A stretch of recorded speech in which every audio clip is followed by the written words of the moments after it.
ciptaannya sendiri. saya buat meja. Lah kok meja tak keburu dewe ya? Bodoh. Nggak mungkin lah ya. Jadi yang tersiksa itu ya umatnya sendiri, Mas. Duai panca indera, duai telinga. Kalau di dalam Al-Qur'an tuh alif lam mim. Penglihatanmu kebijaksanaanku, pendengaranmu adalah simponiku, ya, penciumanmu perabaku. Peraba itu kewibawaan. Mata bisa ditipu, telinga bisa ditipu, lidah bisa ditipu, hidung tidak bisa ditipu. Misalnya kita kumpul-kumpul, wah mesti tas mangan sebulan, ingat tuh tiap bener sebulan. Nah, karena hidung itu tidak bisa ditipu, makanya didekatkan dengan mulut supaya makan sesuatu itu tidak sampai keliru. Dan semua kehidupan binatang, hidung pasti dekat dengan mulut, pasti. Itulah hukum hebatnya Sang Maha Sempurna. Oke. Kemudian begini, ini kan lagi rame-ramenya orang berbicara tentang salah satu bukunya Yang Jati tentang jagat merenovasi diri. Sekarang lagi populer-populernya menjadi bahan diskus di mana-mana, khususnya di kalangan spiritual nih, yang namanya garu lewat itu tadi kan, atau kemudian apa itu namanya persoalan musibah, bencana, ya kan. Nah ini supaya orang bisa lolos daripada pembersihan besar-besaran jagat ini, apa ada laku prihatin khusus yang disarankan Yang Jati mungkin? Ya ada, tapi sangat sederhana banget. Iya, bagaimana ya? Di buku itu memang saya tulis, nanti manusia seluruh dunia itu hanya akan disisakan 27,3% seluruh dunia. Ya karena semua sudah kadung salah dari menungso tadi itu ya. Kenapa harus disisakan? Karena bumi itu bagaimanapun harus dihuni oleh manusia. Oleh karena itu hanya manusia yang terpilih yang menjadi sisa untuk selanjutnya berdinamika, berdialektika di zaman yang akan datang. Nah, salah satunya cara adalah kalau mencari ilmu pengetahuan, ya carilah ilmu pengetahuan yang betul-betul bisa bermanfaat, yang bisa dibuktikan. Misalnya tentang surga. Besok kalau surga di sana, kalau mati, kalau kelakuannya baik akan dijemput matahari yang cantik-cantik ya, dan sebagainya. Ya boleh-boleh saja untuk iming-iming ya. Tapi kalau menurut kitab sebenarnya di surga itu, di sana di bawahnya mengalir sungai yang bersih, jernih dan gemericik, dan di bawahnya mengalir dan di sana ada tanaman antara lain jahe dan merica. Jadi surga itu adalah pada waktu hidup ini. Kalau mati konsekuensi logis pada waktu otak memanage hidup. Ya, tinggal bener kalau keliru bukan salah loh ya. Bener kalau keliru banyak kalau banyak kelirunya ya begini. Sukma akhirnya tebel, bungkus roh suci tebel. Dan itu ribuan tahun, mungkin lebih tersiksa pada waktu di bumi, gitu.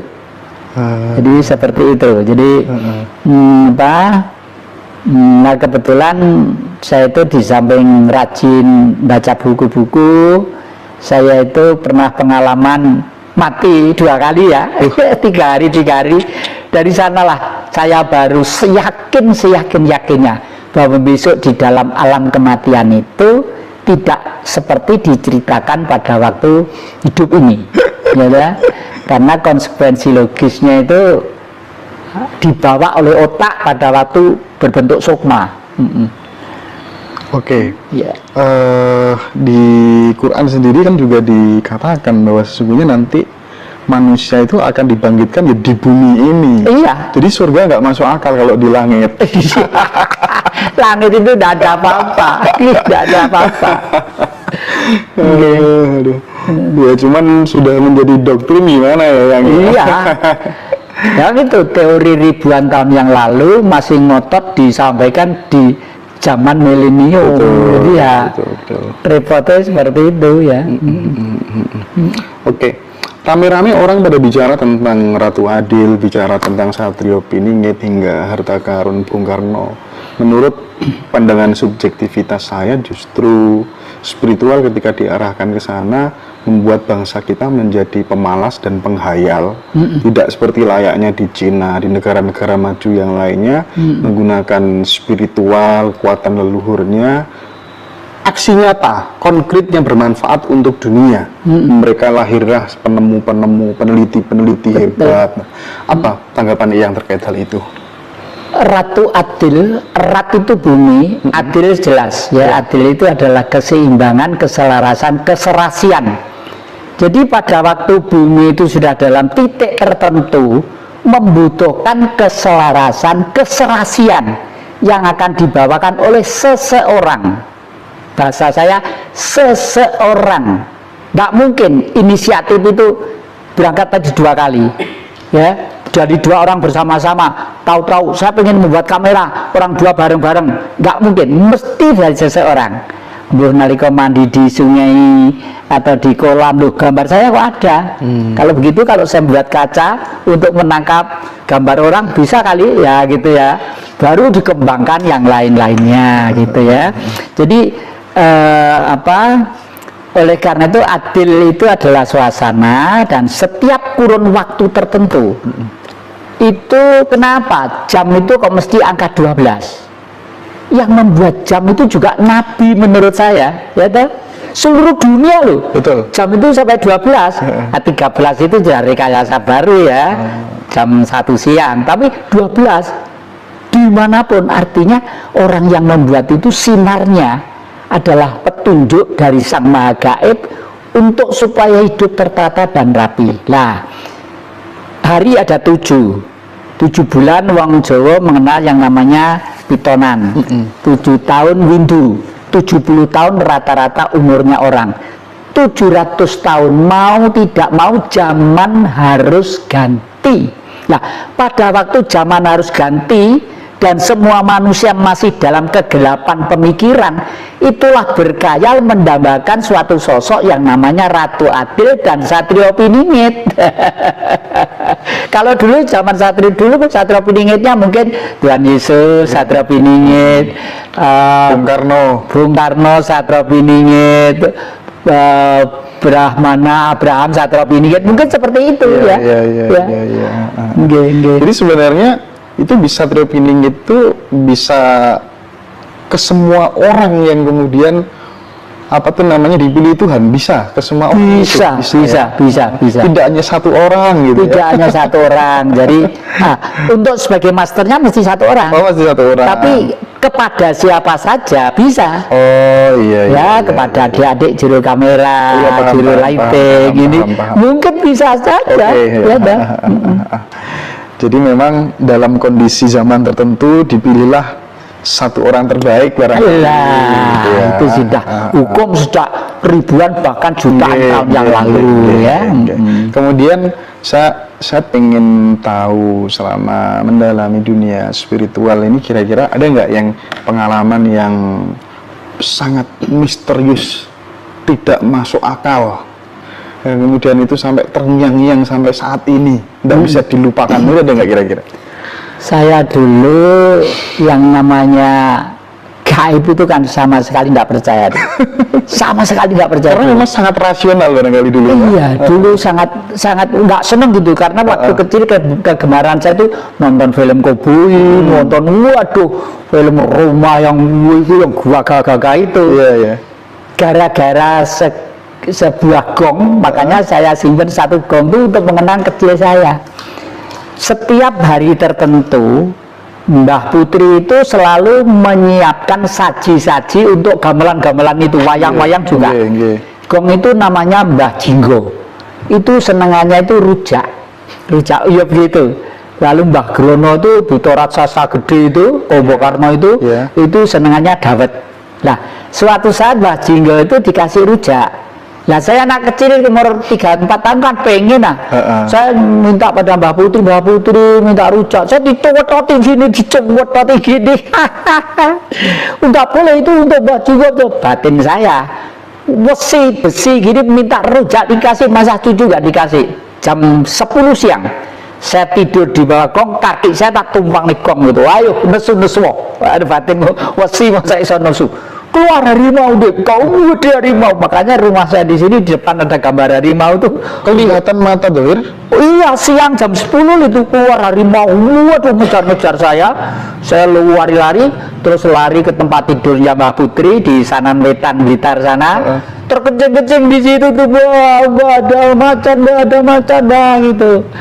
Baru sadar bahwa hidup manusia itu seyogianya berdampingan dengan gaib itu, karena gaib itu diadakan sebelum kita ada. Betul. Dan sekarang saya semakin sadar, sebelum manusia tercipta, bumi tercipta, gaib disiapkan dulu. Kalau di dalam kitab suci namanya malaikat, ada malaikat, ada maha malaikat. Nah, maha malaikat itulah yang mempunyai kewajiban kontinu ya untuk menjaga ekosistem. Misalnya Ibu Ratu Mas Laut Selatan, seluruh tokoh-tokoh besar di Pulau Jawa selalu terikat dengan sana. Artinya tidak takluk dengan sana, tidak, selalu sadar bahwa itu adalah power yang tinggi, yaitu baik kerajaan Mataram kuno ya, mulai dari yang Sultan Agung, dari Jogja, dari Solo, itu pasti membuat yang namanya Songgo Buwono.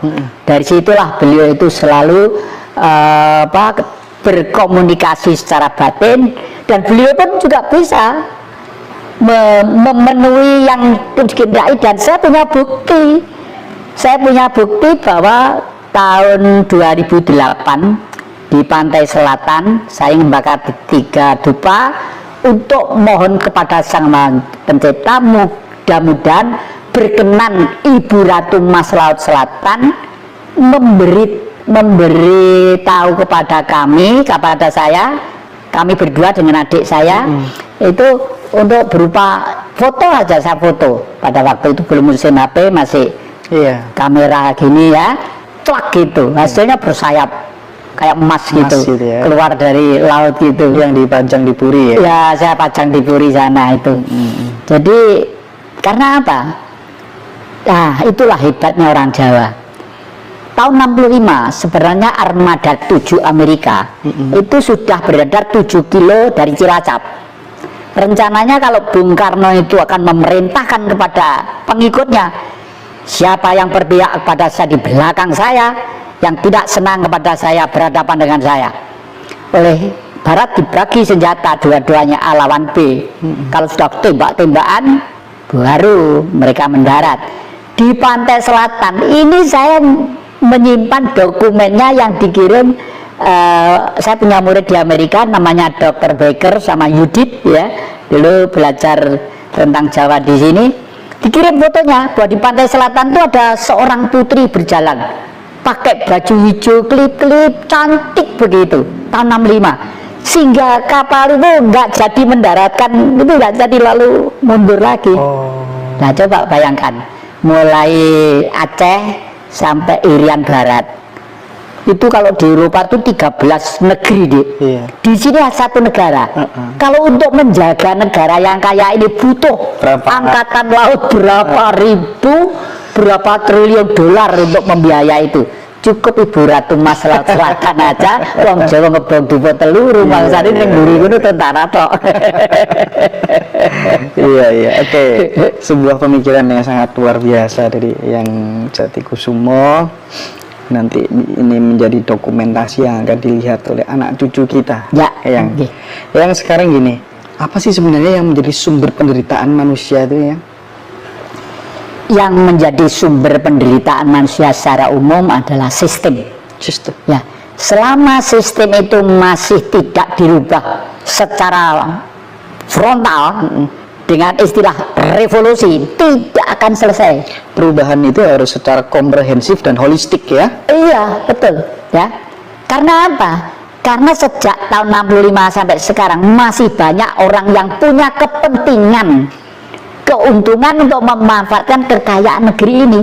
Padahal satu pulau di negeri ini untuk hidup makan 1 bulan bangsa Indonesia itu cukup satu bulan. Diambil 1 hari lah untuk 1 bulan bangsa Indonesia cukup. Tapi sampai sekarang masih seperti ini. Dan ini harus kembali ke era nanti Majapahit. Karena di Majapahit itu diatur sedemikian rupa yang disebut Wilwatikta, wilayah kota dan ramba, ya. Nanti ditata jumlah penduduknya sekian, ya. Tiap kelompok itu misalnya 60 juta. Misalnya saya 60 juta, lalu saya melahirkan, anak saya melahirkan lagi, harus pindah dari ring itu, di luar ring itu. Satu rumah di sana, ada pun tiap hari makan ke sini boleh, tapi harus mendirikan rumah di sana. Iya. Jangan sekarang melumpuk padet ya sisi Pulau Jawa ini amblek kabetan wong kayak gedung-gedung gitulah. Terus ramba adalah wilayah di mana di itu ada sawah, ada kebun, ada pertanian, ada perkebunan, ya. Hidup dari situ. Dan sistem gotong royong, misalnya di Singosari hasilnya langsep, ditumpang hasilnya padi. Iya. Sekali tempo kita barter di situ, ya. Gitu ya. Kebetulan kemarin itu Bung Karno itu memang hebat. Kemarin itu saya nemu koin di tahun 1947. Jadi Bank Blitar gitu, Bank Blitar, tapi tidak ada rupiahnya. Bank Blitar itu ada koinnya, tidak tahu nemu. Terus oleh adik saya tuh, Pak ini harus disimpan di dompetnya Bapak gitu. Jadi Bung Karno pada waktu itu untuk merdeka harus berani mandiri. Nek perlu nggak duit dewe, kasarannya gitu loh ya. Nah, sekarang kalau bisa kita printing money sendiri. Lah, sekarang itu kan akhir-akhir ini kita